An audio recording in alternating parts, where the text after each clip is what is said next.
You're listening to the Apple Insider Podcast. Welcome back to the Apple Insider Podcast. This is episode 152. I'm your host, Hopped Victor up on Marks, way and too much joining me caffeine is after this week. Mike Worthley. Well, Mike, I am so glad you're able to make it. I really am appreciative of it. We're down a little bit right now because Neil is on his way to Florida, and Mikey, who's joined us in the past, is unable to join us right now. And so I'm so glad you're here. Good to know that I'm the third tier. No, you were number 2, actually.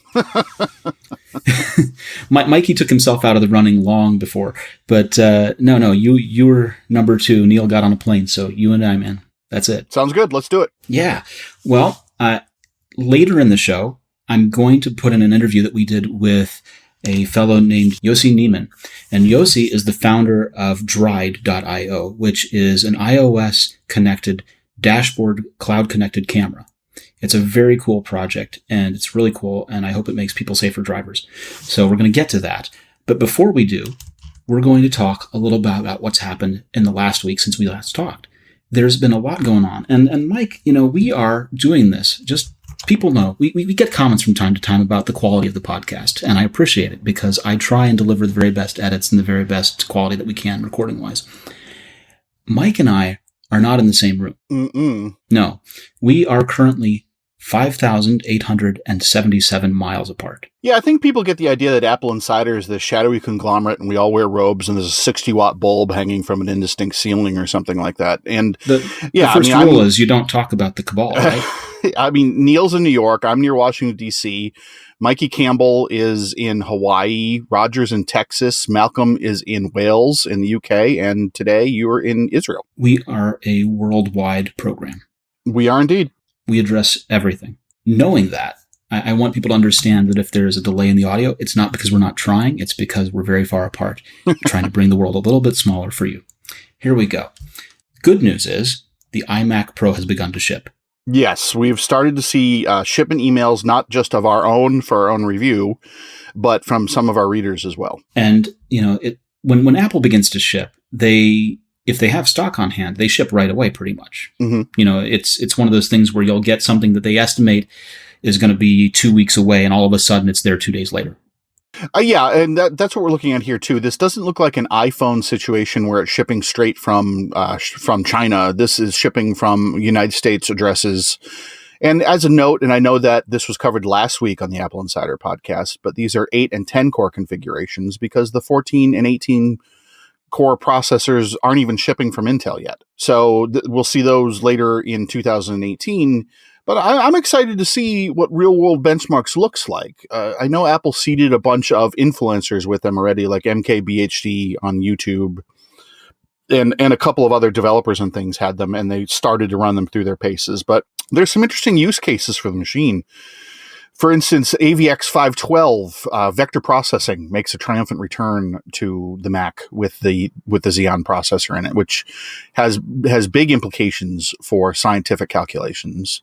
The 128 gigabytes of RAM, you can edit 8K in real time with filters. It's an amazing machine. It's not for me, but it's an amazing machine. Well, one of the things that's interesting to me is that we know that Apple has a strong focus on augmented reality. Mm-hmm. And their demo at WWDC was about augmented reality and virtual reality and using the iMac Pro as a part of the tool set to create those kinds of realities, those kinds of worlds. And that's been something that's been missing. If you wanted to try and do that in the past with a Mac, you were in trouble. You had to get a 4-year-old Mac Pro and load it up with a new graphics card and hope that you had support. It's just kind of a nightmare. And that was sort of a territory that I think Apple ceded for a while. That's an interesting point that you bring that up, because over here, sitting in my eGPU box, I have a Vega 56 GPU in it. Maybe you can hear the fan noise and maybe you can't. But it's with that ability, with the increased focus on that with the iMac Pro and legitimate eGPU support, which will roll out fully in the spring, Apple has decided that they're going to actually jump into VR and AR a little bit more on the Mac side. It's immature. The drivers are still immature on the eGPU. I actually want to get my hands on an iMac Pro, and I'll have an opportunity to visit a buddy who will have one next week so I can actually play with it for a few minutes. But we'll see. Like I said, I'm excited about the possibilities of the machine, but yeah, it's just, wow, it's way out of my budget. Well, it is, but are you doing AR professionally? Not at this time. So, yeah, I'm fully aware that there's no need for me to have the absolute fastest Mac ever made. There's just no call for it for me. yeah. And what is the retail price? What are they asking? These are $5,000 systems, basically? Yep, it's $4,999 for 32 gig RAM, the 8-core machine running at 3 gigahertz, which will speed up to 4.5 gigahertz on a single core process. 1 terabyte of SSD, which goes up to 3 gigabytes per second transfer, and that's $5,000. But that in the future, that will go up to 13,500 with a maxed out 18-core machine. You know, what's nice about this is we've got a renewed focus on desktop machines that we haven't seen from Apple in a while. This is a double-edged sword. The pros, I'm going to put that in quotes because the definition of pro varies greatly. Who's a pro? Am I a pro because I use this to make money, but I don't need an iMac Pro? I mean, everyone's got a different use case for these machines. So now we have a machine where Apple has decided to throw heavy iron at it, and the complaints have already started about it. It's too expensive. It doesn't have what I need. It doesn't have an AMD processor. It's not expandable. Okay, well, so those complaints are all answerable, right? Expensive. Well, yes. Yeah. Equipping with iron costs. That's just kind of how it works. The AMD processor has not yet proved to be necessary. You know, you know, and I know that Apple has compiled OS X to work with AMD processors. They're prepared in the instance that they need to jump ship. But as far as they can determine, there's simply been no need. Intel's a good partner. Intel's providing the parts they need for the most part. Not always addressing every user complaint, like the MacBook Pros that people were a little bit unhappy with in terms of RAM support upper limits. Mm-hmm. But for in large part, Intel has done the job fine. Upgradability, it's an iMac. The iMac has never been considered an upgradable machine other than storage or RAM. Well, there are other factors to consider with that too. People talk about, well, I need a machine with a CPU that's upgradable. Apple's never allowed that. Apple has never allowed that. It's always been a third-party option that people have sometimes done. You know, in the PowerPC days, or the people taking the processors out of Mac Minis and putting in better processors. But it's never been an officially sanctioned thing for sure. So, and to be clear, the processor is socketed on the iMac Pro, and so is the RAM. It's just there's no door to conveniently get at it. I understand where the average AppleInsider reader probably wants an upgradable machine, but we have to realize that we are not Apple's primary customer anymore. And I've spoken about this on this podcast before, and I'm not going to dive into it too deeply. But the iMac Pro, I think, has got more to do with Apple's enterprise customers than it has to do with AppleInsider readers. Yeah, if you're buying an iMac Pro for business to support a function of your job, you're going to buy it fully configured. And the days of having to have you learn how to open the RAM door and upgrade the RAM, or to have an IT person come around and do it, aren't necessarily always going to be there. Yes, it's kind of annoying if you think you're just going to buy RAM on the cheap and save some bucks. But if you're trying to do this for work, and you've determined that this is the machine that fills your need, there's no reason to be fooling around for the $50 savings on a $5,000 machine. Right. I'm kind of a data hoarder, and people who know me, that doesn't come as a big surprise. Perish the thought, Mike. I had no idea, right? So as a result, I have a lot of abstracted data from my days doing service and data with clients that I've supported. And over time, in when I was doing a lot of service in the early part of the 21st century, it's maybe 1 in 100 customers would come in who are seeking an upgrade or had done an upgrade or something like that. Maybe 1 in 100. And I can't imagine that number is higher now.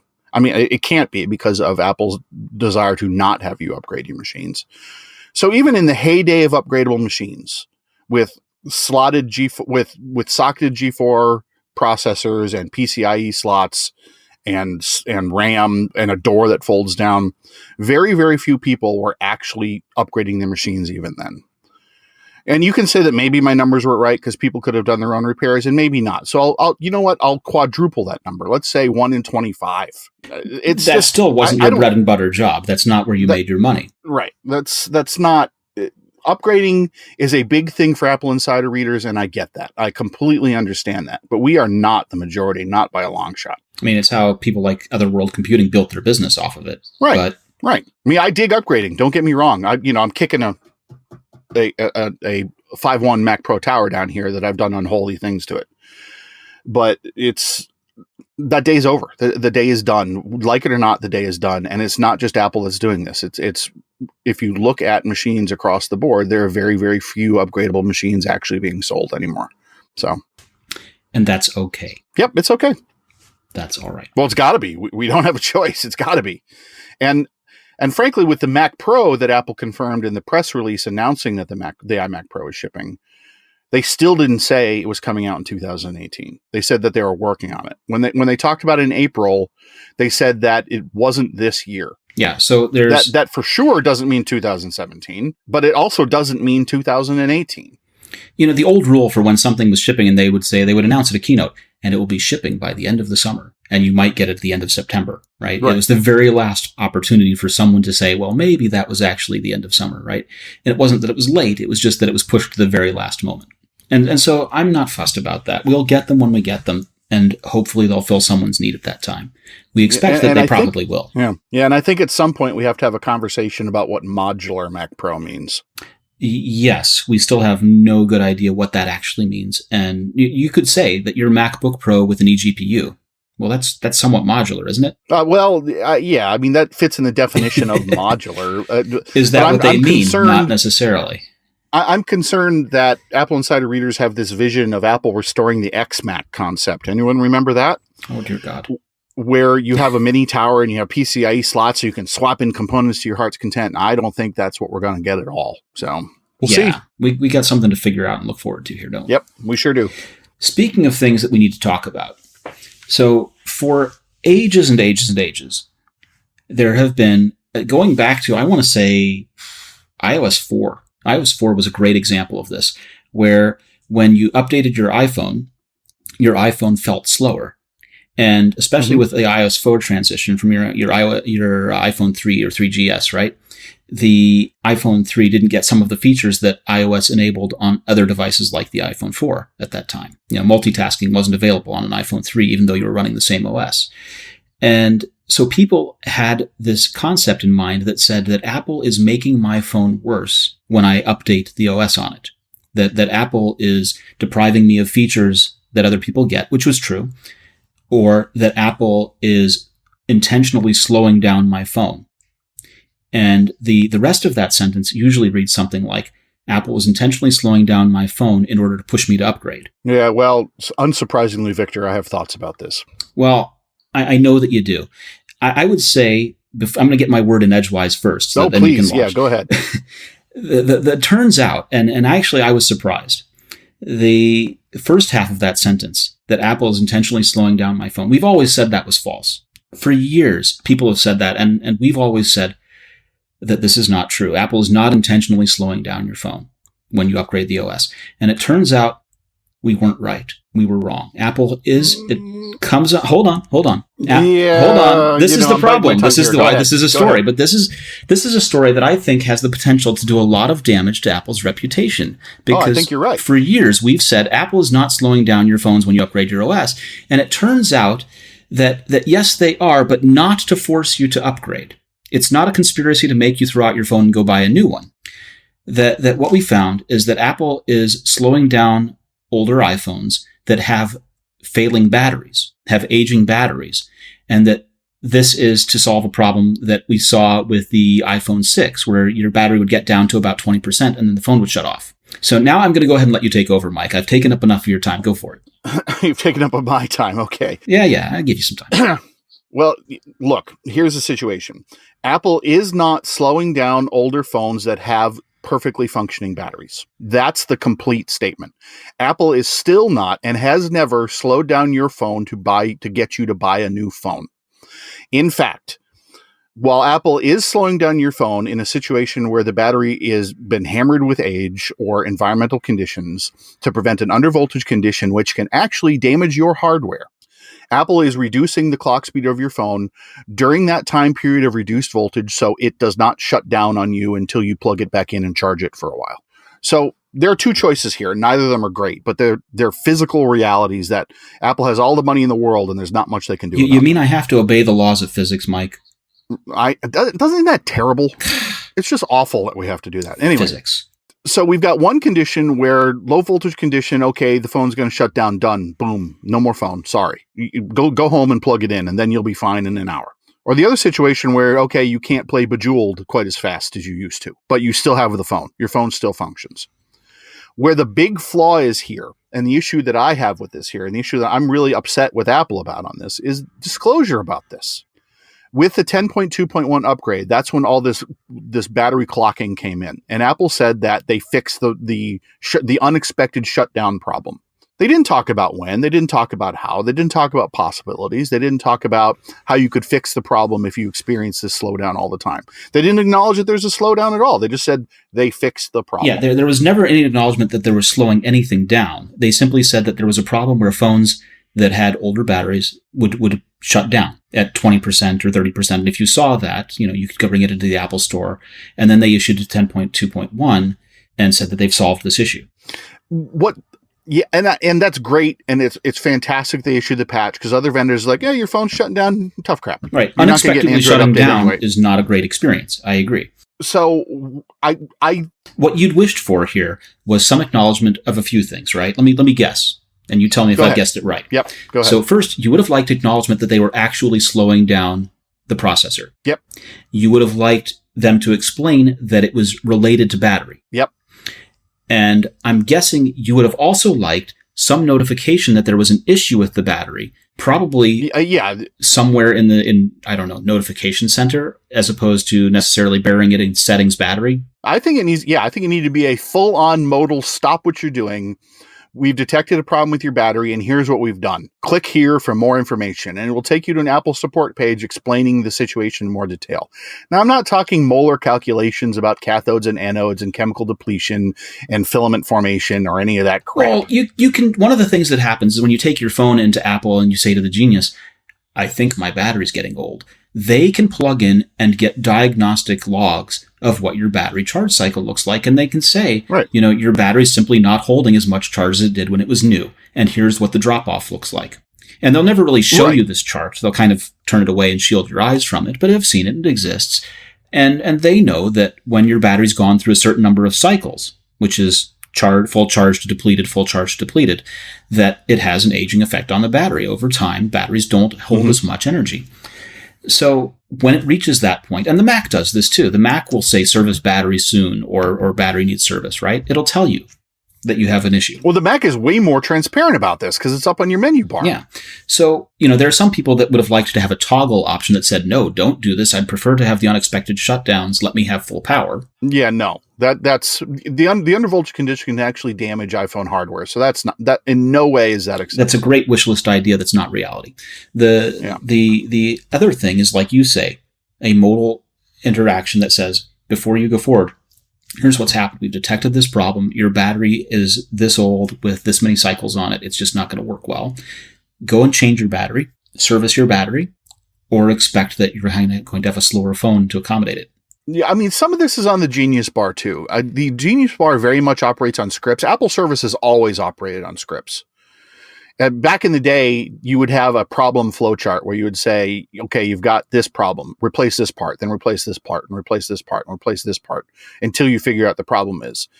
And you really didn't have a lot of leeway on that. Well, Apple stores, and especially the Apple Geniuses, had early on, up until the hiring of John Broward from Dixon's. You remember that guy? Yeah, I do. And I know where you're going with this. They had a lot more latitude in terms of what they could do for a consumer in their store for service before John Broward was hired. After his hiring, things became a lot more stringent. The script got even harder to follow. Yeah, I think the problem is twofold. I think that Apple's a victim of its own success in that regard. I think that they used to have higher standards for Geniuses than they have now. They used to take the Geniuses and fly them out to California for, I think it was 6 weeks of training. They don't do that anymore. I think that there's a combination of factors that have led to this point, but Apple has a reputation for arrogance, and Apple retail has a reputation for arrogance too.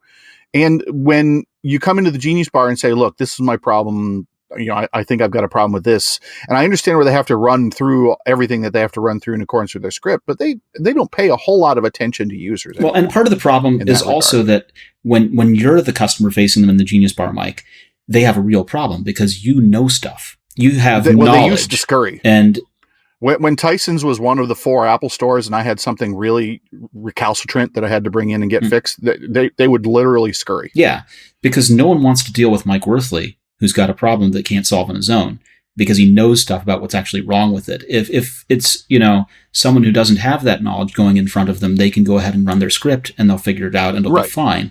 But when you actually know what you're doing, so I walk in with my phone, right? I've gone in with my phone under Apple Care a couple of times and said, here's the problem. And by the way, I've already erased and started it fresh without restoring, so it's a brand new phone. And I'm still experiencing the problem, and here's me demonstrating the problem. And they go, you know what? You know exactly what you're doing. You're going to do the same things we were going to make you do and stand here for 40 minutes restoring your phone. Let's just go get you in the back. Oh, great. That's fantastic. I think maybe it's just the volume of my stores here is the problem then. So kudos to your Apple store, but less positive around here. It's the frickin' Thunderdome in the Apple store. Raleigh, Crabtree Valley Mall is on the spot. They're good. Good. But anyway, circling back to the original point, this is a communication utter failure on Apple's part. This is Apple's failure to communicate the problem to geniuses, to have them deal with the situation in a more sane fashion. This is failure of Apple to communicate to users that, okay, look, your battery is toast. We're sorry. It's the way it goes. It's a chemical process. You just kind of got to deal with it. Or you can bring in the phone for $79 and get a new battery. And it's a failure of communicating with venues like CNN and AppleInsider and everybody else to say, look, here's the situation. We shouldn't have had to get a statement out of the blue yesterday saying, well, this is our response. And this is several days after Reddit and Geekbench published pieces about this. Well, I had a friend who 2 months ago had an iPhone 6 with the battery expanding. It had actually literally pushed the screen right off of the case on his iPhone. And it was bulging. I said, listen, that's not safe. It's not good to have a bulging battery. Go into the store. And I made the appointment for him right there on my phone and sent him into the store. And he went into the store and he said, they charged me $80. And I said, that's fine. What happened? Well, they changed the battery out. They changed the phone and it's so much faster. Oh my God, it's so much faster. He had no idea. And I said, well, that's interesting that the phone is now faster with a fresh battery. He said, yeah, it really is. It's great. I was so mad at iOS 11. And now he's happy with it. Yeah, and I know AppleInsider listeners and readers understand this, but if you see your friends and they've got a slightly swollen screen, send them to the Apple store and get it fixed. It doesn't matter that the phone still works. It's just going to get worse. It's not going to get better. Well, and this was not slightly. This was literally quite bulging. It had pushed the screen off of the case of the phone, and you could see the bulging battery. It was bad. Well, that's another physical reality. When the battery has, in certain failure conditions, the battery will off-gas. And that's what caused the Note 7 flammability, is this off-gassing. So, and the puncture of the really resilient membrane outside the battery. So batteries are chemical processes. Batteries are physical processes. And frankly, they need to be respected. And what Apple has done to respect that is this throttling. Yeah, you're storing a lot of kinetic energy. That energy has to go somewhere. Yeah, Apple's sin is not that they did this. Apple's sin is not telling anyone that they did this. Yeah, this is the poor communication is really what the problem is here. And the poor communication, my fear, is what's going to haunt Apple for years to come. And because I think of that because I know people that have avoided buying music from iTunes for years because they were worried that iTunes had DRM and that they would only buy from the Amazon Music Store. And this is the year 2017, and I tried to explain that in 2009, Apple stopped putting DRM on anything, and they went ahead and made all of the purchases that people had made DRM-free. This is taken care of years ago. Oh, no, I'm still not buying anything from Apple. I can't trust that it won't have DRM. Engadget's headline about this is Apple confirms that is slowing down older devices. And that's what people are going to remember. And they're going to remember that for years and years to come. I mean, that makes lots of clicks. No lie. That makes lots of clicks, but it's not accurate. It is not an accurate headline. It is a true headline, but it is not an accurate headline. And CNN has done the same thing, and Fox has done the same thing, and everybody's done the same thing. And now local news stations this morning, NBC4 here in DC did, well, Apple's confirmed that if you have an older phone, it's slowing you down. Come on. And those guys are irresponsible, but I would say that Apple has shot themselves in the foot. Those guys are irresponsible, but so is Apple. Yep, the root of the matter is Apple not communicating this well. And as far as the forcing you to buy a new phone, you know what's going to force you to buy a new phone? Your phone shutting down at random. You know what's not going to force you to buy a new phone as much? Your phone slowing down on you. So, you can scream to high heaven for whatever conspiracy theory you may have or whatever hate or love you have for Apple that this is or is not. But the truth of the matter is, this is, in a bad situation, this is the best of the choices. Well, the best of the choices would have been telling people what they were doing. The best choices for physics was to slow it down and not hurt the rest of the device and allow you to keep using it for a little longer. But honestly, yeah, they couldn't have popped up a dialogue. They couldn't have put something on the screen, really. Yeah, that would have solved it. They monitor their battery enough. If you can slow down the process on your phone, you can tell the user. It's that simple. There are no words. There really are no words. Well, I don't know. I think we just went through about 2,000 of them. Yeah. So I mean, there are words, but this is a damage control situation for Apple. It's not a great situation. Like I said, if you're listening to this podcast, you either like Apple or you hate it, whichever, but you're not in that neutral middle part. That's just who we get for listeners. And look at the situation and look at it objectively and realize that, yeah, it's a screw up, but boy, it could have been a whole lot worse. I want a better Apple. I want an Apple that strives to do a little harder. I do too. And this is a big miss. Yeah, I do too. I mean, there's a lot of things that I don't like. Apple, like I said before, Apple's a victim of its own success. I wrote an article about a week and a half ago about Apple's quality assurance, and it's possibly the most Mike article in the history of Mike articles. That I said that Apple needed a quality assurance system similar to what the Navy crash instituted. No, that's a terrible choice of words. But what the Navy instituted when it lost a submarine because of material failure in the early 60s. It has to be that dramatic because of the sheer number of people that are using the devices and are using the software and rely on it for security and safety from a day-to-day basis. And this is related. This is a choice Apple made somewhere on the corporate level that maybe isn't the best choice for consumers. I agree. I so agree. I'm going to shift gears. Yep. I'm going to go ahead and put our interview with Dride right here in the middle. Sweet. I'll go get a coffee. Go get a coffee. I'm not going to do it right this second, but you get a coffee, and we'll be right back. Welcome to this segment of the Apple Insider podcast. I'm Victor, and I'm here with Yossi. Hey. So, Yossi, you are the founder of Dride. Yeah, that's right. And the domain is dride.io. That's dride.io.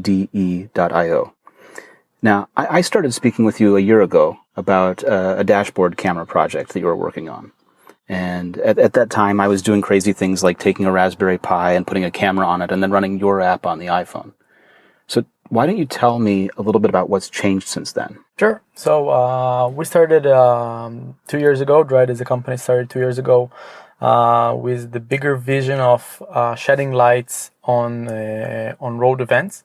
And we just thought, how can we take events that happen on the road and today just didn't get anywhere and make them visible and actionable. So we've developed an operation system for dash cams. We call it Dride OS. And basically this OS allows you or any other maker to take a Raspberry Pi and just with very limited amount of work to put it on your windshield and have a fully functional dash cam. So you were one of the first to actually try this. So basically the experience is very slick. You just have an app. The app connects with Wi-Fi to the dash cam, and you can just see all the video clips that the dash cam have taken. We've also built a beautiful case to wrap this Raspberry Pi and make it easy to mount on the windshield. And now we're basically announcing Dride Zero, which is our second generation of dashcam.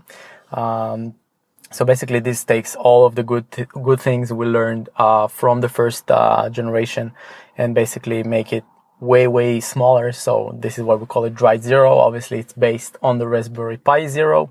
And the size of this is just like the world's smallest dashcam. Obviously, it has all of the connected features we've been developing for the past 2 years. So what I'm looking at on the windscreen here in this car that we're sitting in is a 3D printed cover with mounting for the camera it looks like a professional piece. It looks like something that could go into production tomorrow. Yeah. So Dride Zero is ready to go. We've built it to a deeper level than the first generation. We've learned a lot on how to actually build, manufacture devices. This is something we didn't know how to do last time. We actually sell the dev kits on the website right now. So if you can wait to our Kickstarter to be launched, by the way, it's going to be on February of 2018. You can go ahead and just buy a dev kit online, and we'll send you one of these cool 3D printed models. Cool. And so you've got the OS, you've got the enclosure and camera that wrap around the Pi Zero as the computing power. Yep. And you've got the app and the cloud infrastructure. That's right. So we believe that building a connected dashcam is all about the ecosystem. So you can have an amazing app, but if your camera don't have the ability to share with a click of a button, you can even miss the point. And if you already share something and it just goes nowhere, and you need to share, 300 megabyte of a file to your friends with WhatsApp, then you miss the point as well. And we believe that the people should be they should want to share. And the way we want to encourage them to share is by basically building a community around these videos. So if you share something and put it on YouTube and no one sees that, it's kind of takes the fun out of sharing videos. We want some kind of continuity. So after you share the video, something should happen. And currently what we are offering is basically the community can see these videos, discuss them, and hopefully we'll introduce some many interesting partnerships with local police forces or local community managers to see how we can improve basically how people drive in their area. Right. So let's say 99% of the people drive perfectly 99% of the time. Yeah. Except in Russia, if those dash cam videos are any evidence. That's right.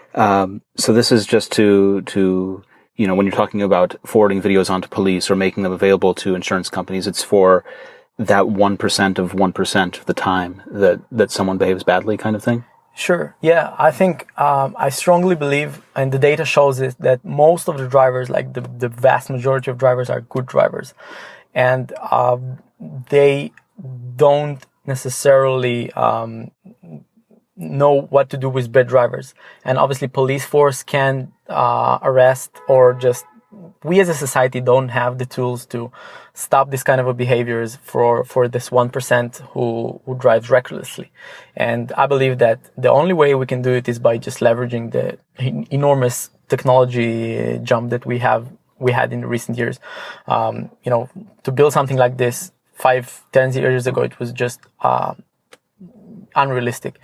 And I think today with like putting dash cams, Wi-Fi dash cams on people's cars and just asking them nicely to share it, I think not necessarily, we don't want to put people in jail. That's not our mission. We just want people to be aware that if you do something bad, if you drive like a criminal, someone might film you.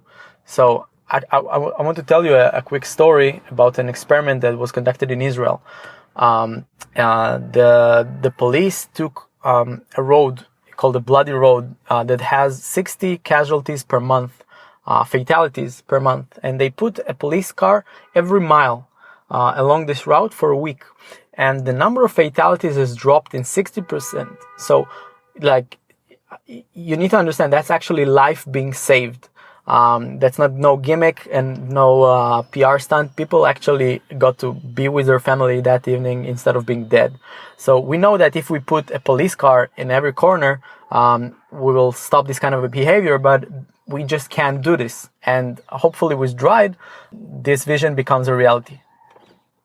It's interesting. You remind me of something that we did back where I live, which is the police realized that they couldn't put a police car everywhere that they needed to for situations like that. So what they did was they contacted the people that make props for Hollywood movies, and they made fake police cars, and they parked fake police cars that were props out in the and I'm sure it helped. It did help. Yeah.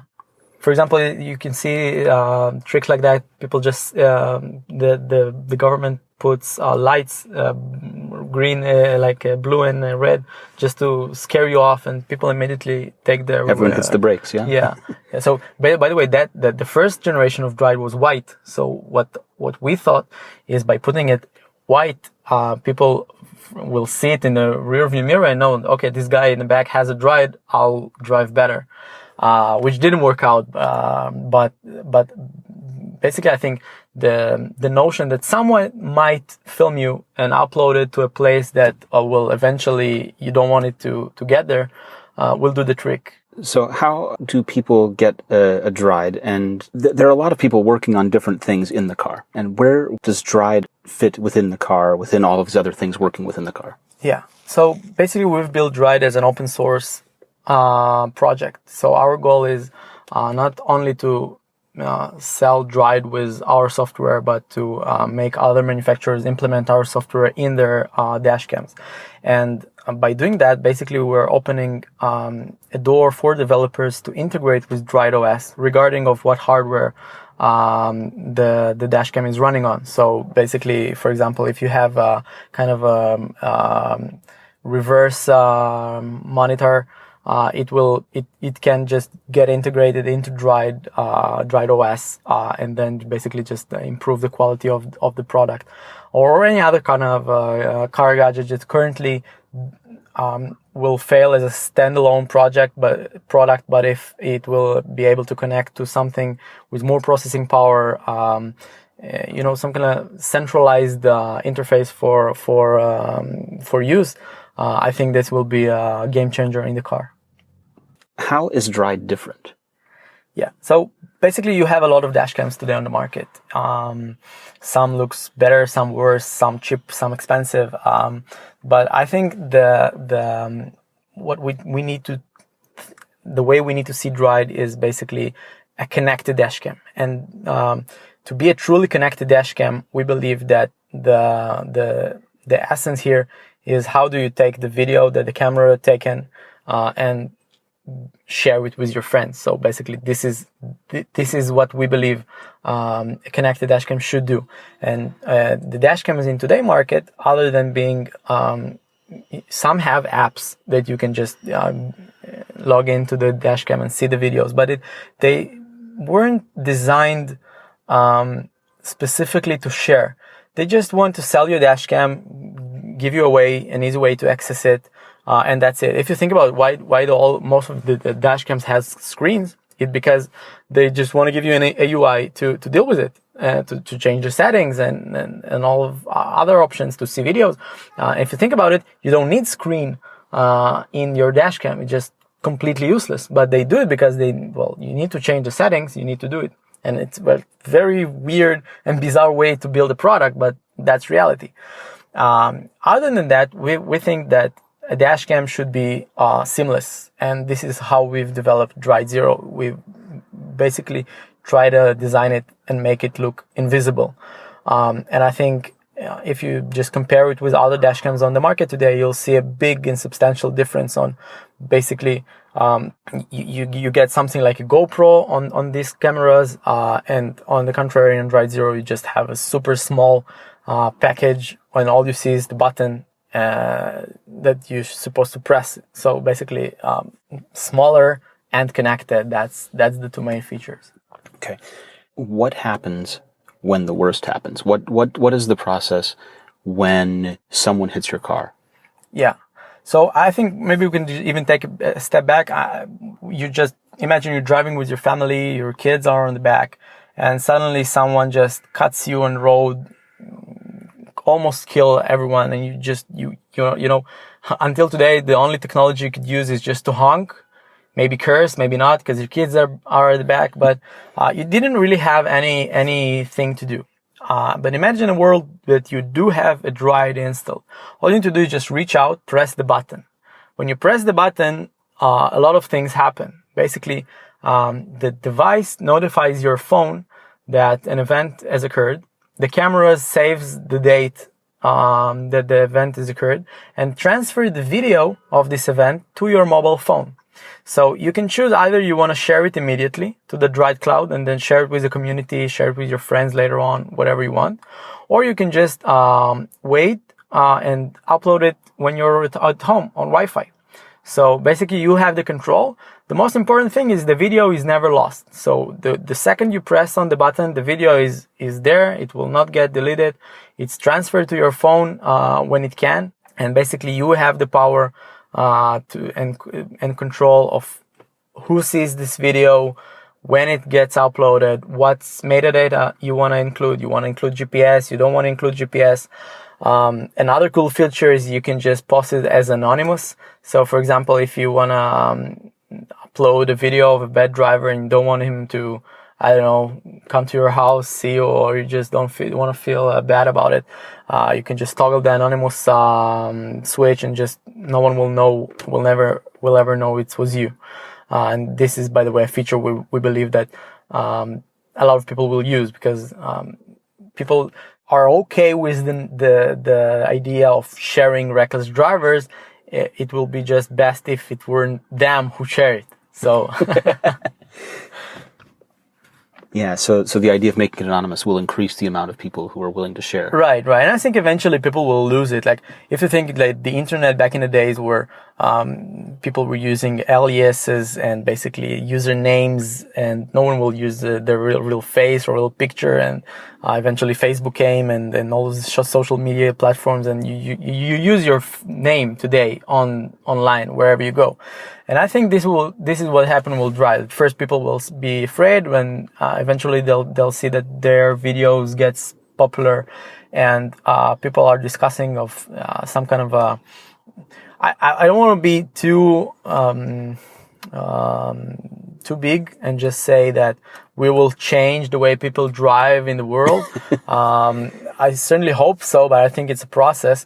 But I do think we will give people the option to do something about it. And I think this is an interesting point, because today, even if you have a dash cam, and just to take this event and, you need to take your SD card, connect it to your computer, it's so troublesome. And so you just give up eventually. And I think that if you give people an option, you give them an option to help the struggle and help get all these drivers off the roads, I think they will use it. We already have a ton of users who use it, and we see how the impulse button, that's the button you click to share, is increased conversion, and people upload much more videos having this button. So I think like giving people a choice, giving people the option will make this subject a reality. So who should buy one of these? Yeah. So basically, we've built Dride as an open platform, but it's not necessarily meant for makers. Makers will find it very familiar, because we use a Raspberry Pi as the processing power for the unit, along with other electronics. But you don't necessarily have to be a maker in order to use Dride. We're very, very focused on UI. And basically the experience is so slick and so seamless, and you'll not need to SSH into the device just to take a picture. That's not our goal. But if you are a maker and you love making things on your own, I encourage you to go ahead on Dride.io and just download the software right now and use it on your Raspberry Pi. If you like it, just go ahead and buy a kit and put it in your car. Right. What I'm thinking about is this something that I should get for my wife in her car? Is this something that we should put in my mother-in-law's car or my father-in-law's car? I'll tell you a quick story. My wife got her driver license 4 months ago. True story. I'm not that young, but she was afraid of it. Yeah, you live in a city where you don't need to drive, and there's no place to park anyway. Yeah, you're right. So she was user number 1. I put a Dride 0 in her car. 3 days after, she came back home so excited. She thought, someone almost killed me. Check out this video. And obviously she's not the most techie person in the world, and she found what she can do with it. And I think your wife or mother-in-law or any other family member will find this product useful.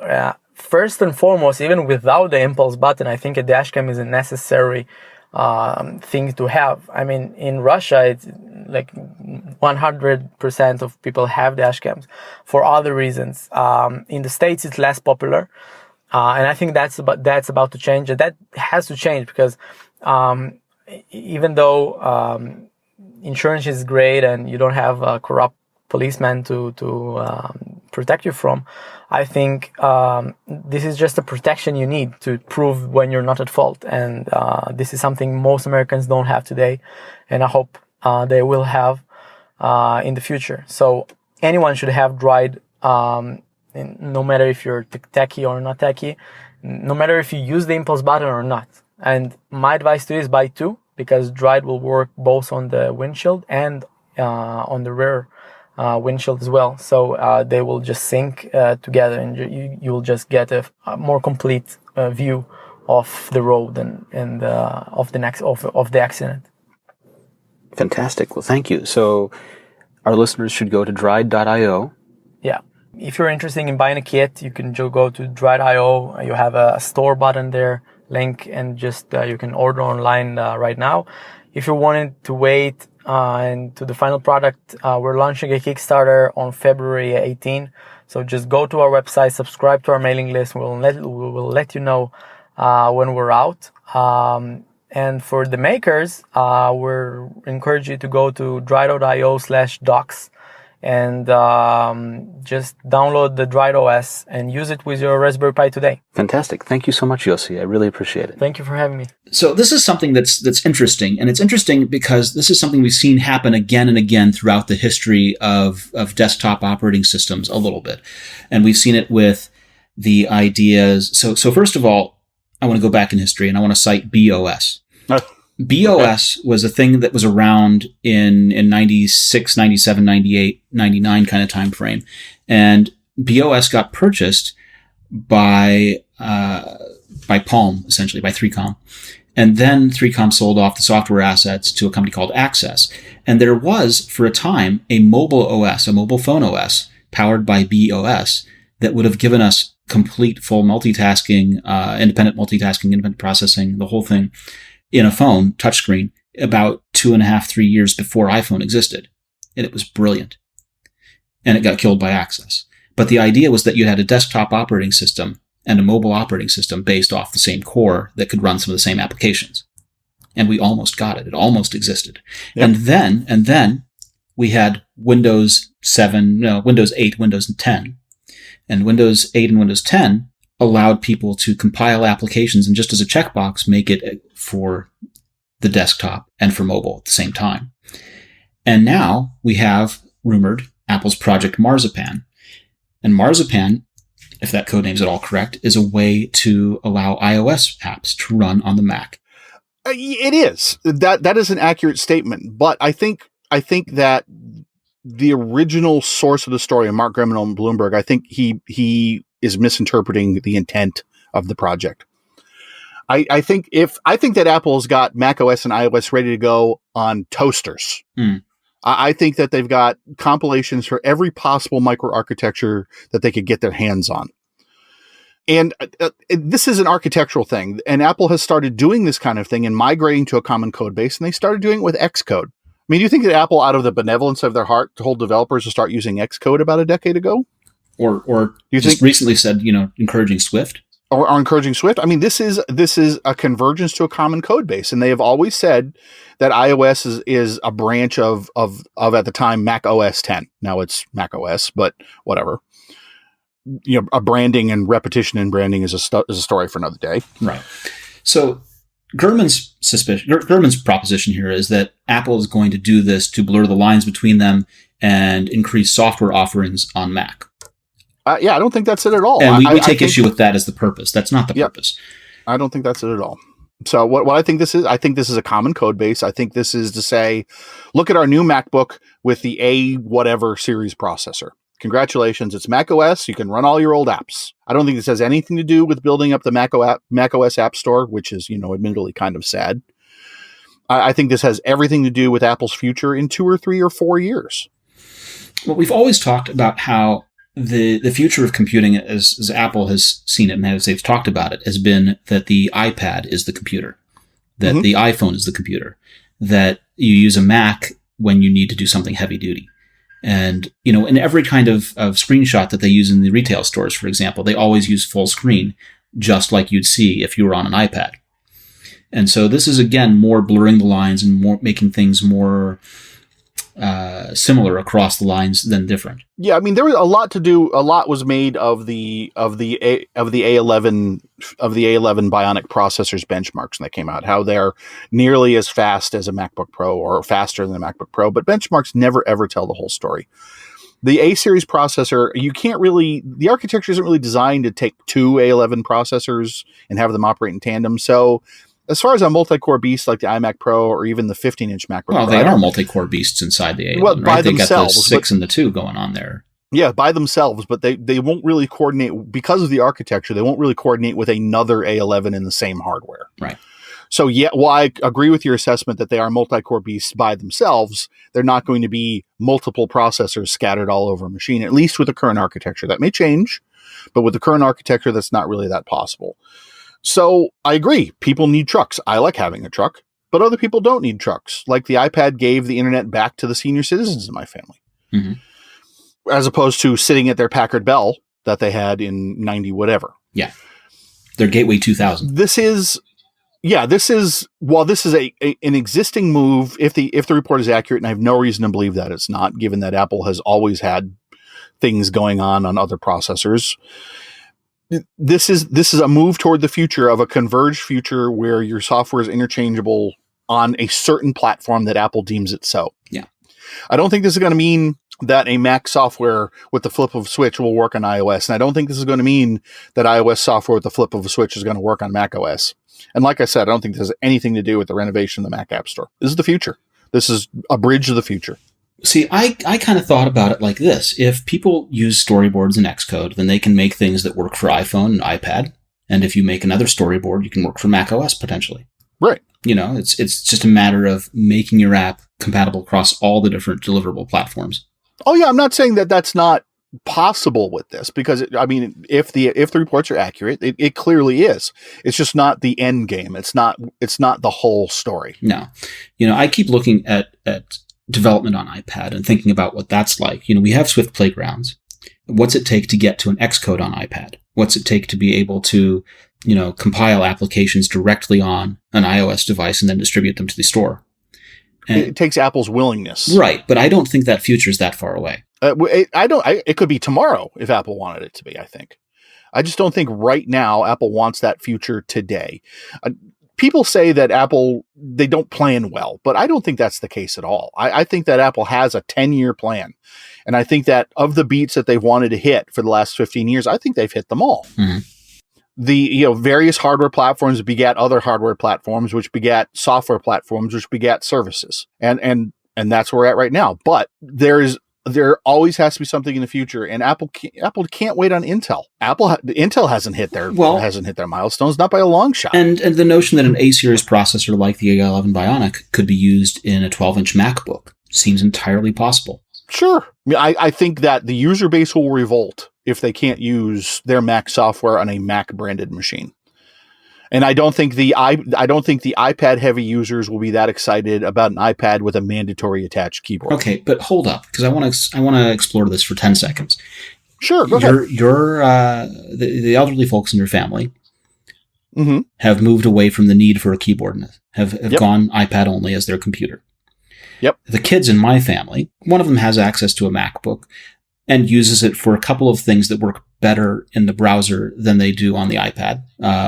Sure. Rosetta Stone Online is one example of that. Okay. But for the most part, they are phone and iPad only. They're iOS only. Yeah. And so one proposition is that, you use the computing environment that you grow up with and what that environment becomes. This used to be a thing in schools, right? If you had Microsoft Office on every machine in school, the kids all used Office, and then they all went to work and used Office at work kind of thing. And there's a whole generation of kids growing up using mobile devices and iPads. And that's what the future looks like of computing for them. I don't disagree. So this future where Apple moves things to mobile processors, and some devices have keyboards built into them and some don't, but they all work similarly in software, is how they view this progression of computing and computing in the future. Which is why I think that Marzipan is the bridge to that future. Yeah. What's interesting about it is that historically, when we see a leak like this, that it becomes reality. It ships within about 2 to 4 years. Yeah, I tend to agree on that. I mean, the first inklings that Apple was considering an Intel shift start submerge surface around 2004, and it wasn't until 2006 that it actually happened. But even before then, Next Step was available with an Intel build. OS the writing 10 was on the wall. OS 10 beta stuff was available for Intel well before that. I mean, you couldn't run betas on Intel, but I ran Darwin. I thought that was 2005. Yeah, that's when the betas for 2005 with the iMac changeover, because that was the Macworld in 2006. 2005. It was 2005. Was it 2005? Macworld 2005. They shipped in 2006. That's right. But Macworld 2005 when they announced the MacBook Pro and the iMac. Yep, and they announced the shift. That's right. Yeah, but back in 2001, I had Darwin running without the OS 10 interface, but the underlying core of OS 10 running on Intel. Yeah, with the Next Step core, sure. I mean, the writing was on the wall clearly before the shift. I mean, the prevailing wisdom that it was a big surprise by Apple when they rolled out the Intel shift, it really wasn't a huge surprise. Well, and the PowerPC shift to Intel as well, the Rosetta shift, right? That we heard about Rosetta for a while before that. And the same is true of mobile devices. So for years, we wrote about the rumored tablet that Apple's making. And here at AppleInsider, we covered that for years, going back to like 2003, 2005. Yep. And it wasn't until 2009 that we saw the phone. And what had happened was that they'd been working on the tablet all along and then shifted gears to make it a phone. And then only came back and made the iPad later in 2010. But, right. And this goes back to my begat, right. Like something from the Bible, the Silmarillion. I mean, that's what I'm saying is that timing-wise, when we hear about something and publish it, you can expect to see it as reality in about 2 to 4 years. Yeah, some version of it, an iteration of the leak that we had, comes down a little bit further down the road. Yeah, this isn't a tomorrow technology. Bloomberg said that they expect something at WWDC, and maybe it will and maybe it won't. I don't know. But the developers do have to have a heads up on an architecture shift for there not to be mass chaos. Well, so what happens is that you have to do something, right? And so you can do a surprise announcement. But if you're going to do a surprise announcement, you have to have seeded it among a specific set of developers so that you can say, by the way, we've got Adobe on board, we've got Microsoft on board, we've got these people on board, and their stuff already works on it. And they'll demonstrate it. I mean, can you ever actually say you have Adobe on board before these shifts? Adobe has always taken forever to properly shift over to a new architecture. They showed Adobe running on OS 10 in 2001 when they announced the beta. Yeah, man. Ready to ship and running are not necessarily the same thing, but saying they're on board, that's a fact. You can do. That's a fact. The other thing that you can do, besides having a small cadre of companies on board in the first hand when you launch, is to also lay forth, here's how the migration pattern works. And so, besides having Cocoa for OS 10, they also had Carbon that allowed people to bring their older apps easily. With PowerPC to Intel shift, we had Rosetta so that it wasn't that hard to translate and make your apps run anyway. Well, yeah, the point being is this is not the first time Apple has done this. If this is accurate, this is for the fourth. We had 68K to PowerPC. We had PowerPC to Intel. We had the code divergence between macOS and iOS. And here we go again. Now we have a convergence. OS 9, System 9, OS 9 to OS 10. That was a huge one and too. And PowerPC to Intel. I'm counting 5. Yeah, that wasn't a hardware shift. You're right, but yeah, that's a good shift too. That was a painful time. Yeah, So anyway, I was thinking of this one company, and I've blanked on their name. The Quark Express. Quark Express was a nightmare at that time. You remember that? I do. I was working support at a specialist at the time. And yeah, you're right. That was not right. Cool. So between OS 9 and OS 10, Quark Express did 2 things. One, they cut off all of their US and Western world development and shipped it all to India, which would have been fine. They also tried to convert it all to Java, which would have been fine. at the same time as they tried to move from OS 9 to OS 10, which would have been fine if they did any one of these things singly, but trying to do all of them in combination was a nightmare. And it's actually honestly quite impressive that they stayed in business at all. And with any shift, with any major architectural shift, be it hardware or software, there are going to be horror stories. There are always horror stories. I'm trying to. It was a long time from the PowerPC, the shift to PowerPC, but there's just on the tip of my tongue. Oh yeah, most of the control panels broke. Most of the CDEVs broke. Most of the extensions broke. The device drivers broke everywhere. Just about every device driver broke. It was a miracle that they were able to make the PowerPC transition at all. It really was, because first of all, the company had no money at that time. They had enough money to live for 3 months. That's how much they had. Apple was down to being able to pay salaries for 3 months. They had jobs coming in mid-97 saying we have to make this transition to PowerPC, and dealing with people who weren't motivated to try and do it. They hacked the thing together. They got it running, and that was enough to try and get it out the door. But every part back then in Apple's history was a leap of faith at trying to just stay alive. Yeah, that's not what this is. I mean, it is an architectural change just the same, and you can feel the winds of change coming. And AppleInsider listeners and readers have felt the change coming too, and there are some pretty strong opinions about it. And yeah, let's continue the conversation, but let's not assume that we have any kind of sway in what Apple's going to do about it. No, yeah, our only sway is whether or not we buy the devices. Right. Or in the case of the Mac App Store, whether or not we even use it. There you go. Speaking of software, though, Apple has issued public betas of iOS 11.2.5 and tvOS 11.2.5. These are the second betas. Mm-hmm. These are the public betas that follow on the heels of the developer seeds. And so, anyone in Apple's public beta software program can go ahead and get them with the correct certificate. The thing that I'm unclear on is there doesn't seem to be any new features uncovered. So this seems to be probably releases focused on security and maintenance. Yeah, I'm a little puzzled by the 0.5 on that. It's different than what Apple's normally done. I'm running a couple of the betas right now. I've got it on one of my Macs here, and I'm not really seeing any problems. I'm seeing some more refinements on the eGPU thing. I've got it on the Apple TV. I'm not seeing anything there. I'm not seeing any imminent shift toward AirPlay 2, which has got to happen sooner rather than later, I think, at this point. But maybe that's the holdup for the HomePod. I don't know. There's a lot going on that could be happening, but doesn't seem to be happening. So I think we're going to have to see as this beta marches on what gets added or doesn't. Yeah. Now, speaking about Apple TV, tvOS. So first of all, Apple TV was back on Amazon. This is, of course, no big surprise because we were told that basically Apple TV would be back at Amazon. No, we were told that Apple TV was kicked out of Amazon because it didn't support the Amazon Prime Instant Video. And customer confusion, Amazon said, which is the biggest. Well, it was customer confusion of their own creation. Yeah, they did it. They're the ones responsible for their app on the Apple TV, and they just chose not to do it 2 years ago. So now it's back. And so, rightfully so, the Apple TV was allowed to sell on Amazon again. And it came back. And, that it came back is nice. People were watching to see when it would come back. We have the app, but we still don't have it back on Amazon. We have the app, we still don't have it back on Amazon. All the tweets read. The Apple TV 4K was back on Amazon and sold out within hours of launching. Yeah, actually it was 38 minutes. Wow. Did you time that? Yeah, 38 minutes. No, I looked through some Wayback Machine stuff and some other logs in 38 minutes. Amazing. Hang on a second. Somebody just broke through my DND, which means it's a very small amount of people.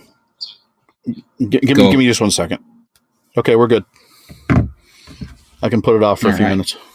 So Apple still has some retail availability of the 32 gigabyte model for same-day pickup. The 64 gigabyte model is just sold out. You can't get one at Apple. You can't get one at Amazon. Any new order that you place is going to ship 4 or 5 weeks after Christmas. I dig the Apple TV. I don't see the point of the 64 gig one. Not right now. The apps available for it are few and far between, and there's no technical reason that you need the additional storage for media streaming. So right now, frankly, get the 32 gig. You don't need the 64 gig. Get the 32 gig. Do the DirecTV promo for 4 months or whatever, however you get one. It's There's no compelling reason for the 64 gig. And while it's great that people are buying it, I'm just not sure. Yeah, I bought 64 gig models of the Apple TV 4th generation. That is the one preceding the 4K. Mm-hmm. And I have not used all the storage that's on them. I thought that I would. I thought for sure that there would be a compelling reason to do it, that it would be games, that it would be video downloaded to the device and stored locally for some occasions. Oh, I did too. Yeah, I did too. They just never materialized. Has yet to be a reason. Yep. And I've been using it with the Prime app and with the comparing it with the Amazon Prime Fire TV devices. And honestly, I love it as a device. I think Amazon has some work to do on their app. One of the best things. So this is it. I dislike Hulu's new app, and I dislike the Fire TV app, but I'm glad that it's there. I'm glad they're both there for the content. And so the best thing is that on the Apple TV, they use Apple's TV app, which is also available on iPads, iPhones, and iOS devices everywhere. Mm-hmm. So you can use the content. You can access the content without having to be subject to Amazon's interface. Yeah, and I agree. I think that's a great addition. I would like them to rectify the 5.1 audio situation sooner rather than later. It makes no sense to me that it's only in 4K Do you content. use a 5.1 audio system? Yes. Okay. So I understand that it may not have been a priority, but the Fire TV supports it. The consoles support it. Just about every smart TV supports 5.1. And they got it right for the Roku. So what the heck's the problem? Right for Roku. Right. So what's the problem here? So it's hard for me to not attribute malice to it, but I have no proof of that. It just, the beta process was long enough. The app didn't really change much since the beta was launched in the summer. So what's interesting is that there were people who tried to take the app apart and look inside and see what they could learn from it. And what I think people learned from this was that it appears as if the same app is the same app that's being used on smart TVs, that is the same app that is being used on Rokus and all these other devices, and that they're just making one giant monolithic app with support for every device in it. I would be inclined to believe that. It seems to me that the change here was that they just moved over the iOS app, and the iOS app only is PCM audio. So I just think it's a straight migration from the iOS code base, which has existed for 2 years. But when people took this apart, they saw references to Samsung TVs in there. They saw references to all kinds of things that you wouldn't think would be in an iOS app. And there were developers who said, was it this much work to port the thing over, or could it have been less work if they just clean room started over? That's an interesting question. Not being a developer, I can't really comment on that specifically. But as a user, I can say that the app is functional, but there's some attention to detail issues. Yep. All the same, I'm glad we have it. Oh yeah, I'm glad too. It makes the Apple TV the one box to rule them all. You and I aren't the only ones that are glad, because apparently it's the most popular Apple TV app at launch. Yeah, I saw that, and that's great. The initial reporting was kind of confused on that, where a venue said that they got a statement from Amazon that said that it's the most popular Apple TV app of all time, and that didn't seem right, so we didn't initially report on it. And we got some clarification over the course of the next couple hours, which is at launch, which is still a nebulous time frame. I have no doubt that the app is extremely popular. I would have Amazon Prime for the shipping benefits alone. The video is just a bonus as far as I'm concerned. Well, I think that's how it is for most Amazon Prime subscribers. So there was no doubt that this was going to be a well downloaded app. I'm just going to leave it at that. This is the thing is Amazon, when they talk about how great something is or how popular something is, they never specify what that means in numbers. Apple, when they have their quarterly reports, the financial calls, they'll tell you for some things, we sold this many of whatever, but that's the key, right? For some things that they used to break down Mac sales by family, and they stopped doing that. They used to break down iPod sales by family. They stopped doing that too. Yep. And they don't even bother breaking out Apple Watch sales because it's some kind of competitive advantage, which I'm not even clear on. So Amazon has just as many shenanigans as Apple does. So. Right. Or more. But still, Prime Video has been a big hit. We agree on that, right? Yep. Oh yeah. Oh God. Yeah. It had a ton of first week downloads. Yep. Okay. So that's good. The best part about this is that it does support the integration with the TV app. Mm-hmm. There you go. All right. Well, we've come to the end, I think. Is there anything else you'd like to discuss? What could there possibly be more to discuss? And what is normally a very slow holiday buildup is just the past couple of weeks has been insane for news. It's been so much busier this holiday season than in previous, I want to say 10 years. I'll tell you what we didn't talk about. We didn't talk about Tidal. Nope, we did not. Tidal apps on Apple TV. There you go. Done. What we didn't talk about is Samsung putting out 180 to 200 million iPhone LED panels in 2018. Yep, process improvement is always a good thing, and we were pretty sure that was going to happen. So, yep, there you go. Covered it. Samsung is going to make more because Apple's presumably going to make more phones and sell more. Yep, Samsung's going to make more because it makes them money, and Apple is more than happy to take the screens. There you go. There you go. Well, this brings us to another end of the Apple Insider podcast. If you've enjoyed this podcast, please go ahead and tell us about it. I'm Victor Marks. I'm at VMarks on Twitter. Mike, you can go ahead and reach out to Mike or reach out to Neil for that matter and tell Neil how great we were. We'd appreciate it. Or feel free, if you like, to leave a good review on iTunes. We always appreciate those too, and we're grateful for them. We will be back next week with more Apple Insider podcast. So long, everybody.